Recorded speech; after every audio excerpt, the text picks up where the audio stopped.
Hi friends, captain task గురించి మనం first captain ఎవరవుతారని ఎదురు చూస్తున్నాం కదా. అది ఎవరయ్యారు, ఎంతమంది కెప్టెన్స్ కంటెండర్లుగా సెలెక్ట్ చేయబడ్డారు, ఎవరి చేత సెలెక్ట్ చేయబడ్డారు, అసలు ఓవరాల్గా కింగ్ మేకర్ ఎవరనేది మనం ఈ వీడియోలో మాట్లాడదాం. ఫస్ట్ టైం మన ఛానల్ చూసిన సబ్స్క్రైబ్ చేయండి, లైక్ చేయండి, షేర్ చేయండి. ఆల్రెడీ సబ్స్క్రైబ్ చేసుకొని ఉంటే బెల్ ప్రెస్ చేస్తే ఫస్ట్ నోటిఫికేషన్ వస్తుంది మీకు. కొంచెం లైక్ అయితే ఇవ్వండి. హైప్ అనే బటన్ ఉంటే మాత్రం హైప్ ఇచ్చినా ఇంకొంచెం ముందుకెళ్తుంది. ఓకే ఫ్రెండ్స్, రండి.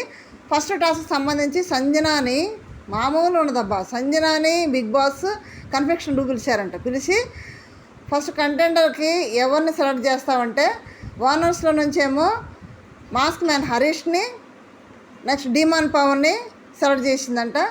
మీ టెనెంట్స్ నుంచి సృష్టి వర్మని, ఇమ్మానిని సెలెక్ట్ చేసిందంట.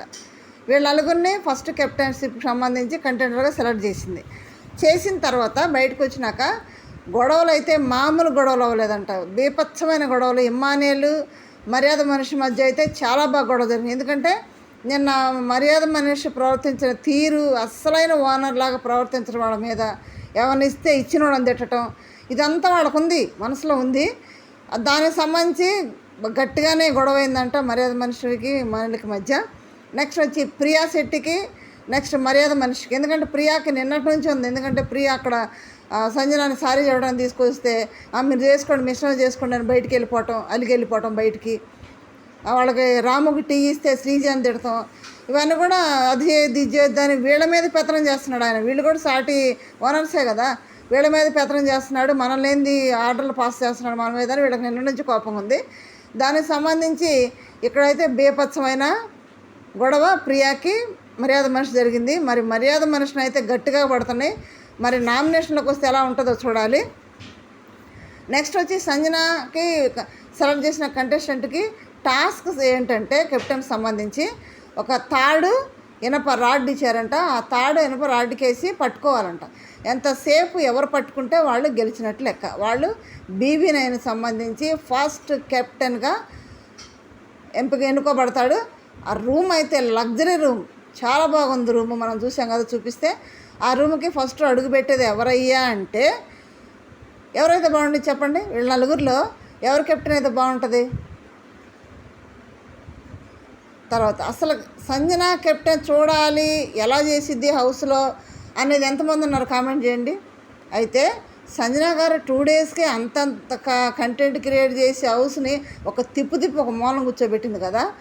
ఒకవేళ కెప్టెన్ అయితే ఎలా ఉంటుంది అనేది చూడాలని చాలామందికి ఉంటుంది. ఆల్రెడీ ఇమ్మానిల్ అన్నాడు, మీరే ఓనర్గా ఉంటే ఎలా బిహేవ్ చేస్తారని సంజనని అడిగాడు కూడా ఆల్రెడీ. చేస్తే ఏముందో తెలుసా, ఇస్రవతలేస్తానన్నది. వామ్మో నేను తట్టుకోవడం కష్టమని ఇమ్మానిల్. మరో రాధికాని గుర్తు చేస్తున్నావు కదా, అంటే తిల్లు సినిమాలో రాధికాని గుర్తు చేస్తున్నావు అని అంది. ఆ సంజన కూడా నేను గుడ్డుని ఇంకో గుడ్డు ఎందుకు అని మూవ్ అంటే చాలా ప్రేమగా బాగా జోయల్గా బాగానే ఉంది. ఇప్పుడైతే మాత్రం కంటెండర్షిప్ సంబంధించి టాస్క్ వచ్చి సంజనాకు కూడా ఇచ్చారంట. సంజనాకు కూడా ఇస్తే దానిలో మరి ఆటల్లో మరి వీళ్ళకేం మాట ఇచ్చారో సంజనాకి ఏం మాట ఇచ్చారో అది పూర్తిగా ఎపిసోడ్లో మనకు అర్థమవుతుంది. లేదా ప్రోమో లేదని ఇస్తే కూడా ప్రోమో కూడా అటు ఇటు ఉంటుంది. ప్రోమోలో వచ్చిందంతా కూడా మనకు ఎపిసోడ్లో ఉండదు, ఎపిసోడ్ వచ్చిందంతా కూడా ప్రోమోలో ఉండదు. వెనక ముందు ఉండదు. మనం కవర్ చేసుకొని అది గెస్ చేయాలి. టాస్క్ ఫస్ట్ కెప్టెన్ ఎవరయ్యారంటే గెస్ అండి, మన సంజన గారు. One and only king maker తెలుసా. అసలు బాణాలు బిగ్ బాస్ మామూలు కుదరలేదు సంజనాని వాళ్ళ మీదకి. సంజన ఫస్ట్ BB9 కెప్టెన్ అయింది. ఓకే ఫ్రెండ్స్, మరి అవటం మీకు ఇష్టమేనా కామెంట్ చేయండి. వద్దనుకుంటే కామెంట్ చేయండి. ఒకవేళ సంజన క్యాప్టెన్సీ ఎలా చేస్తో చూడాలనుకున్న వాళ్ళు కూడా కామెంట్ చేయండి. ఓకే ఫ్రెండ్స్, లైక్ చేయండి, షేర్ చేయండి, సబ్స్క్రైబ్ చేయండి. Thank you.